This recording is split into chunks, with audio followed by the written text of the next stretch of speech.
Hello, my dear students. Greetings of the day. Welcome to Bangla Shikha Classroom 2024, an endeavor of Poschim Bongo Samogro Shikha Mission under the Education Department, Government of West Bengal. I am Mita Dotto, Assistant Teacher of Dokhinesha Sri Sri Sharoda Devi Balika Vidya Mandir. Today we will do the lesson all about a dog from the Bliss book of class 9. So students, please open page 8 of your lesson so that you can understand the text better as I proceed with my analysis. So before going into the lesson, we need to understand and learn a little about Alfred George Gardiner, the writer of this lesson. He was born on 2nd June 1865 and died on 3rd March 1946. He wrote under the pseudonym Alpha of the Plough. He worked as a journalist, editor, and author.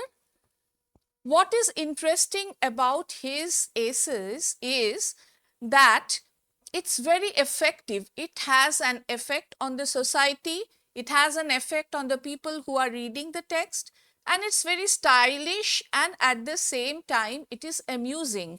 We get a lot of fun reading his text. His unique identity lay in his ability to teach the basic truths of life in an easy and humorous manner. This line is very important to us because as we proceed and learn the lesson, we will see that in such a easy manner, he has given to us a very basic lesson which we as human beings need to follow in our lives for living in the society in a much better and empathetic manner.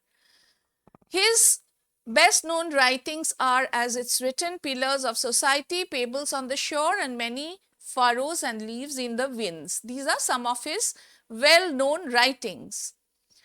Now, as this lesson is about a dog, and there is a Pekingese dog which is mentioned as Pekingese, and it is also called Pekingese because it comes from China. It is a short-legged dog. As you can see, its leg is almost not visible, and it has long furs, and it has a flat face. The muzzle, the nose, and the face is flat. So its name refers to the city of Beijing, which is Peking. That's why it is called Pekingese. And it was a very well-known dog for being a good companion to human beings, and as a reason it bonded well with human beings. They made wonderful pets. So we are going to learn, or the story is about one small Pekingese dog. Now we go to the synopsis of the story. Please keep your textbooks in front of you. The incident happened on a bitterly cold night. It was a very cold night, and there were very harsh winds, and the winds felt like cutting into the skin of the people. Like it felt when the wind came and fell in the skin, it felt like a knife was cutting their skin.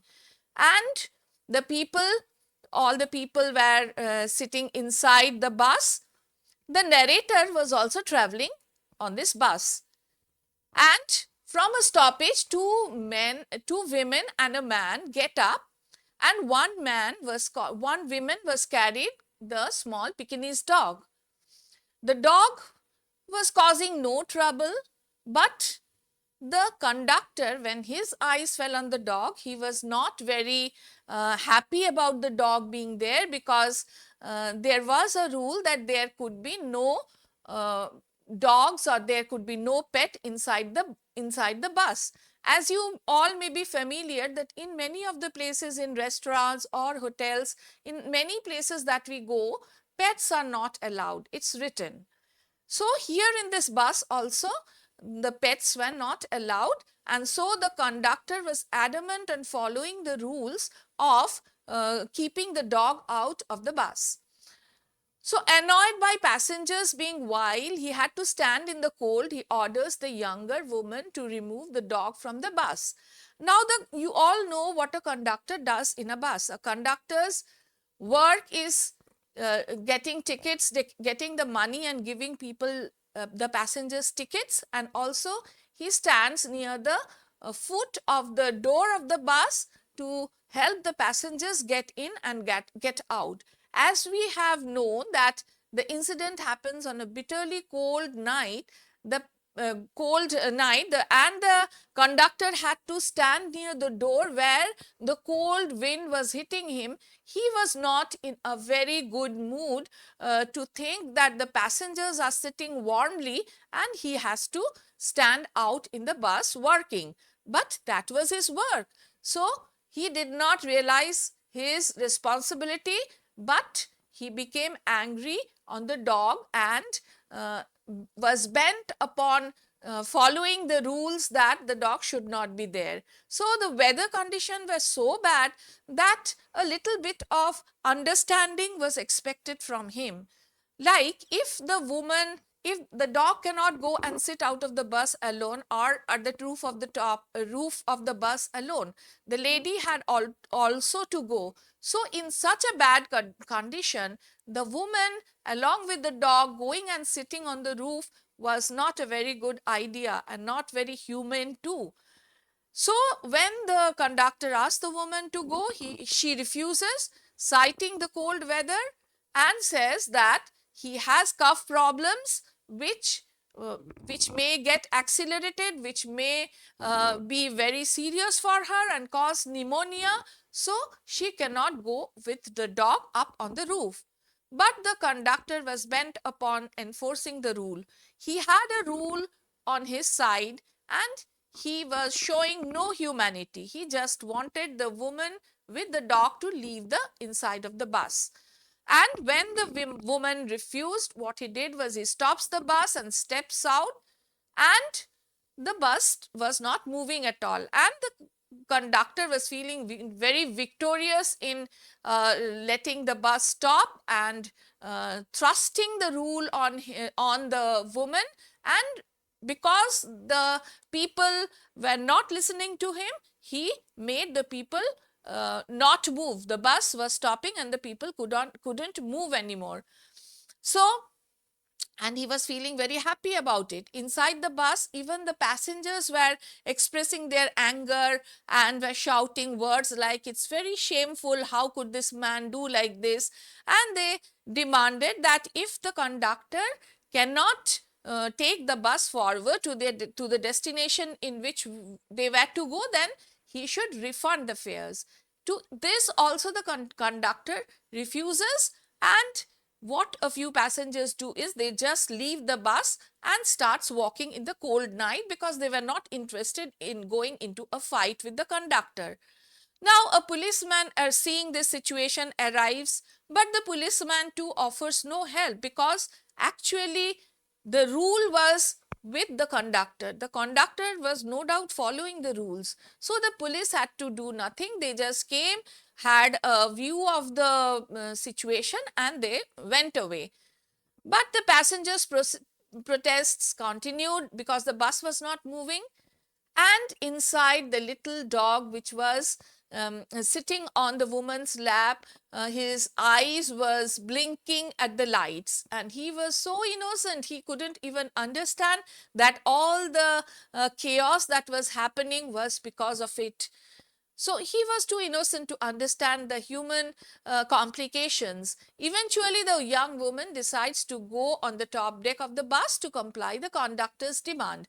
So what happens is when the woman sees that because of me, because I am not moving out to the roof of the bus cannot move, the other passengers are facing a problem.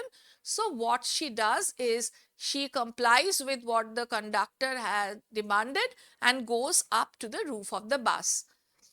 And now once she is upstairs, once the woman with the dog has gone to the roof, the conductor again directs the driver to resume like moving the bus. Once he was feeling victorious despite the passengers' criticism. Like all the passengers were criticizing even then that why in this cold weather are you letting the woman up in the bus. But however, he was not listening, but See what a funny thing. The bus, which was not moving because the conductor was behaving badly, actually had a breakdown and stopped moving. And the conductor had to go to the driver to help him fix and repair the bus. And during this delay, the young woman who was already feeling very cold upstairs got the opportunity to come and sit downstairs with a dog. And when the bus gets repaired and is ready to move again, the conductor again spots the dog and prepares to confront the issue once again. So when the bus starts, again, when the lady came with the dog and sat there and the conductor's eyes fall on them, they again do what? They again start fighting. The narrator, the last passenger left, advising the conductor that rules should be applied with common sense and compassion and not just followed blindly. So then the bus moves again and again. The same thing happens. The conductor doesn't understand anything of what the people say, what the narrator says. And everybody, when they are out of the bus, only the narrator and the conductor is left. The narrator advised the conductor that yes, rules should be applied with common sense and compassion and not just followed blindly. What the conductor was doing was following the rule blindly. Yes, there was a rule and he was strict on applying it, but he should have considered that the weather was too bad and it would have a bad impact both on the dog and the woman if they are compelled to go up and sit upstairs. But that is what the conductor did. So the narrator was telling that you should have some sense of compassion, and the conductor, maybe he realized that he was wrong, and when he was explained nicely by the narrator, he perhaps understood his mistake because he did not oppose to what the narrator said, and the narrator wishes him a good night, showing that he has reflected on the criticism. And when the narrator at the end gets down from the bus, then the conductor wished him good night. So which reflected that whatever the narrator told him, he had accepted. So what do we get? The message or theme of the lesson? The theme revolves around a conflict. What is the conflict about? It is between the strict adherence of rules and compassionate understanding. We should, of course, stick to rules. We should, of course, be disciplined. We can be disciplined only when we follow rules. But following rules has some exceptions too. In such situation, a compassionate understanding is necessary for implementing the rules. So in the story, the conductor's rigid enforcement of the bus rule against the presence of a dog contrasts sharply with the compassionate reactions of the passengers and the narrator. Actually, you see, the dogs or any pet is not allowed inside the bus because it may disturb the passengers. But here we see the dog was disturbing nobody. And the people for whom the dog was not allowed, they were actually for keeping the dog inside and showing their compassionate self. The conductor's refusal to allow the dog on the bus, despite the harsh weather and the dog causing no actual harm, shows a rigid application of rules without regard for common sense or empathy. That is what we discussed just now. So the narrator points out here that while rules are necessary, they should be applied with good sense, humanity, and consideration for other situations and not for harming someone. In this case, the conductor's application of the rule was harmful to both the woman and the dog. Now, so this is the message we get also. One should follow rules to live a disciplined life. Yes, rules are very, very important to live a disciplined life. But we should all have the sense to modify the rules in exceptional situations so that the rules of guidance do not harm anyone. Rules are just for guiding us. It is for us to decide which rules are to be followed, which rules will be good for the society, and which rules will be harmful for the society or a set of people. So students, we should always keep this in mind. So this is a beautiful story speaking of empathy. The author, the narrator tells us about how much empathy is essential for living a harmless life. Now we go to the common errors that we face while you answer the question, like while you answer the questions. Spelling mistakes are very common error, is a very common error which can be brought to remedy by using a lot of practice. Writing answers in the direct speech. When you write answers, it should not be in the direct speech. Narration change you have learned, and you know what the indirect speech is, and our answers are meant to be in the indirect speech. Again, the next thing is following instructions of questions. This is very important. If you don't go through the instructions carefully, you may write the answers wrong. So it is very essential to follow the instructions. For example, when you write true and false, and it is to be a supporting sentence is to be given to support your answer, what true or false you have written, then you need to quote the line from the text that you need to understand. When you write an answer, it should be in direct speech, but when you write a statement, a supporting statement, it should be completely from the book and not in your own words. That is a very common mistake that students make. Then there is faulty construction. The construction of sentences are not proper. And the last, as I said when telling you about not following instructions, it is the error of writing supporting statements in true-false questions. And the remedial measures are reading the text again and again. You know, practice makes a man perfect. So a lot of practice will help you removing the spelling mistakes, noting the meanings of new words, and make a habit of writing what you learn.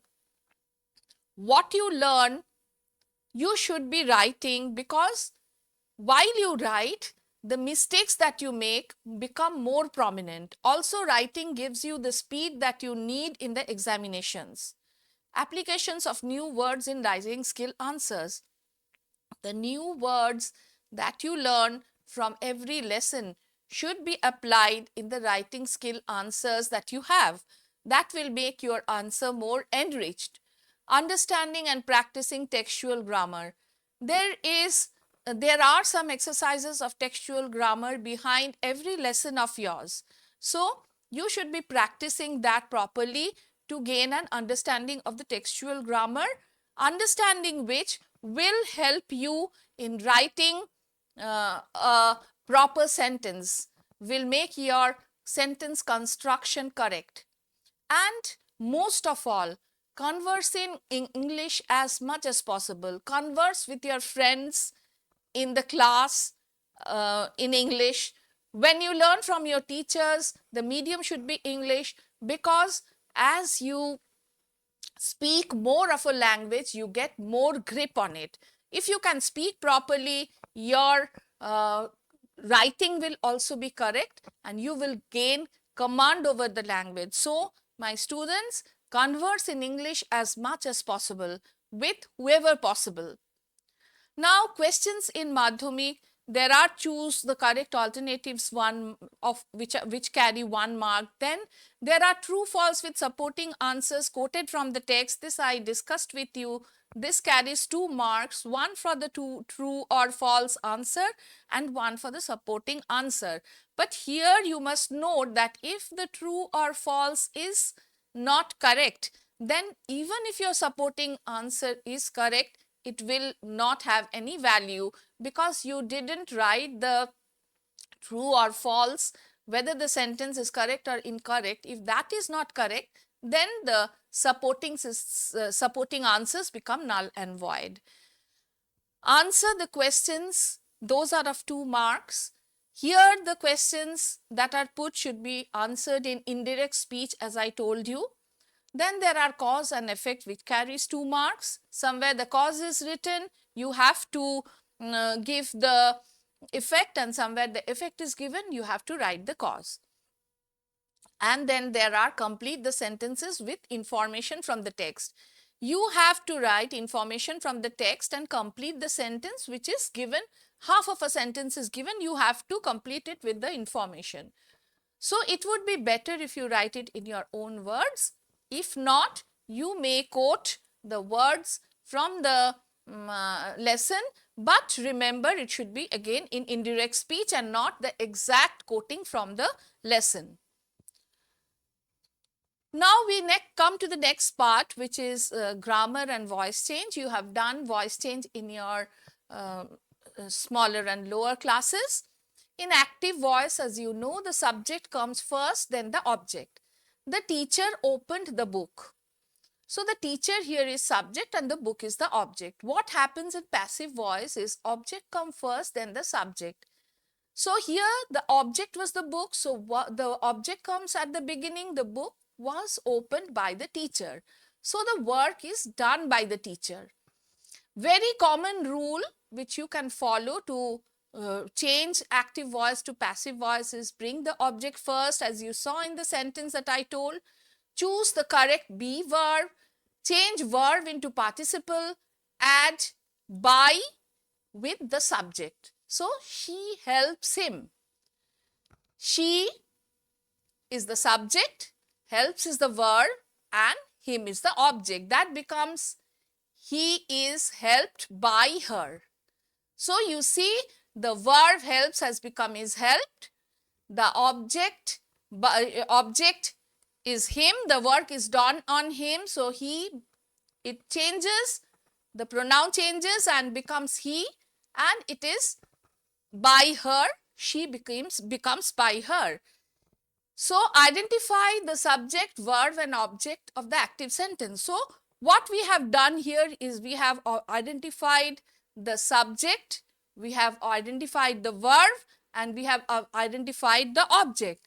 Next, what we do, move the object to become the new subject of the sentence. So again we go back to see that the object is him, so him comes as he in the place of subject, and then the she subject goes to by her as object. Conjugate the verb be to match the tense in the active tense. So here helps is the verb, it has become is helped. Add the participle of the main verb after the verb be. So here we can get a chart of the pronouns that are changes for your ready reference. So you can learn from this pronouns and use the chart for conversion. Yes, of course, you should see it first, but as you get it into your head, when you change or when you practice, don't keep the chart in front, learn from it and apply. What you learn is very important, but how you apply is much more important. So practice what you learn, and here it's a conversion rule chart of the auxiliary verb which may help you to change from active and passive. Again, here I must tell you that see, in simple present, do or does becomes am, is, are. So learn from it. This is for your ready reference, but once you learn, you apply it in changing the sentences from active and passive, active to passive, practice from the grammar books, practice from the question banks, and then you can have command over this active to passive voice change rules.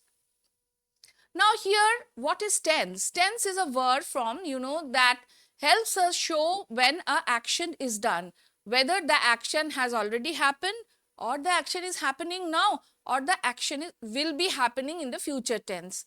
So that is how we learn about tense. The three main types of tenses are past, present and future. In the present tense, we use to describe actions that are happening in the present now, like I am teaching to you now, you are listening to me now. So that is present tense. Past tense is when something has happened. So I went to school yesterday. That has already happened. And future tense is what? I will be going to school tomorrow as I have a very important class. So tomorrow an important class will be happening and I will be going to school, and I am speaking of that, what I will be doing the next day. So these tenses are further divided into 4 groups like simple, continuous, perfect and perfect continuous. Here are some examples of, like in simple, I study English. Continuous tense, I am studying. I study English is, yes, I read in English, that is present. What is continuous? When you are doing the job. So I am studying English. I am studying English now. Perfect is I have studied English, and perfect continuous is I have been studying English. So in the past I studied English, I was studying English. These are the different simple, continuous, perfect and perfect continuous forms of the past and future, present, past and future tense. Okay, so go through this tense chart properly, and then you have exercises at the end of your textbooks. Do the exercises and practice more from wherever you can.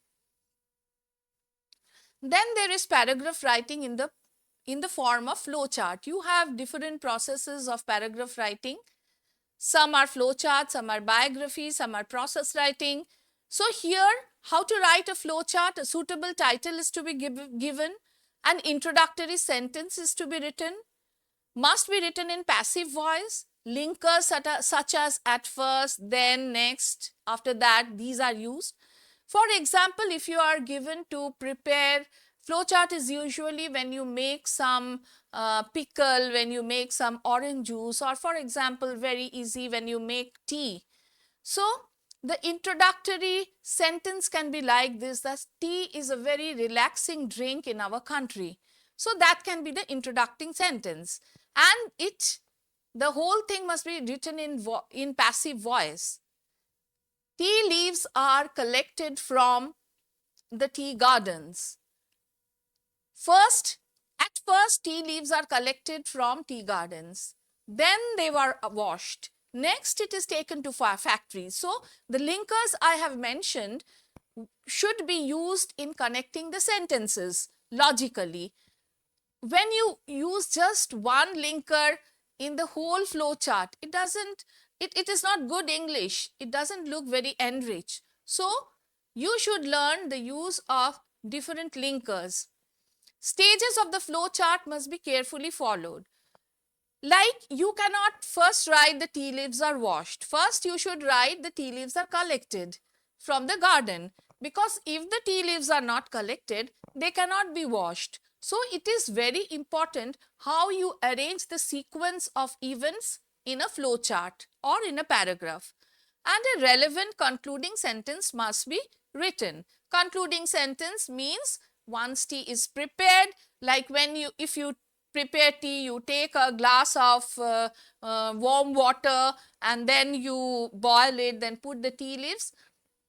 That is how we would do with the linkers and in a passive voice and with a proper sequence.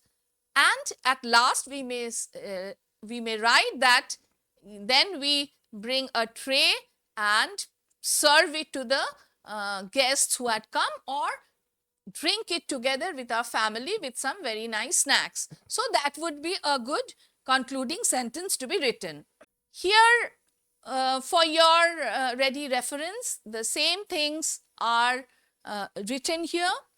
There are more transition words like in addition, moreover, and when you practice more or you get into the matter, you will find much more interesting or much more effective transition words you can use as linkers. And see, at the end of it, and there is, everything in English should be very smoothly flowing. The use of language, the use of sentence should not be very like inflexible. It should have a smooth flow, the language, and it should support the main idea. You should have in mind that yes, we are making tea, so the focus should be on that, and no irrelevant sentences should come in. And at the end, practice in big is written. So you will improve your writing skills only if you practice a lot, because what you learn you should write, and writing skill means writing again and again. What we usually see in the classroom examinations and also in the Madhyamik examinations is students do not attempt the writing questions. The writing places remain blank. But that happens only because you don't practice it. If you practice it, you have the hints with you. The examination papers provide you with the hints. So with practice, you always can write a very good paragraph by following whatever we have studied till now. Now, to conclude, I would like to say, make kindness the norm. This is what perhaps we have learned from this lesson. If we do not understand the despair and unhappiness of others, if we are blind to that, that is perhaps the greatest cruelty. So the greatest cruelty is our casual blindness to the despair of others. We should help one who needs help. If it is not tempered by compassion, the empathy reason can lead men and women into a moral void. If we follow only the rules, if we follow only logic, reason, and have no compassion, then we all will suffer from a moral void. That is, we would lack empathy in our minds. The world would be void of kindness, and kindness is very necessary in this world. You can only understand people if you feel them in yourself. You can feel people if somebody wants help and somebody is in need. If you think that you are that person who is in difficulty, who is in danger, who is in despair, only then you can understand people. So when you start to develop your powers of empathy and imagination, the whole world opens up to you. When you understand the problems of others, the whole world to you will seem a much better place. The world won't become bounded by sorrows.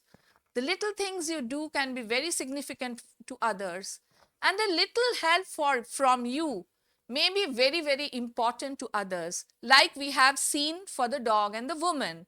If the conductor was a little considerate, then it would have great significance to the woman, because the woman and the dog wouldn't have had to go up in the cold and suffer, and also the passengers who faced a great of problem couldn't reach their home in proper time, they also wouldn't have faced the problem. So let us all remember, students, that we will understand the little things, the little problems that people have, and of course we will be disciplined and follow rules, but we will also see and show empathy and kindness to others. So thank you to everybody for your patient listening, and good wishes to you. Stay happy, stay safe.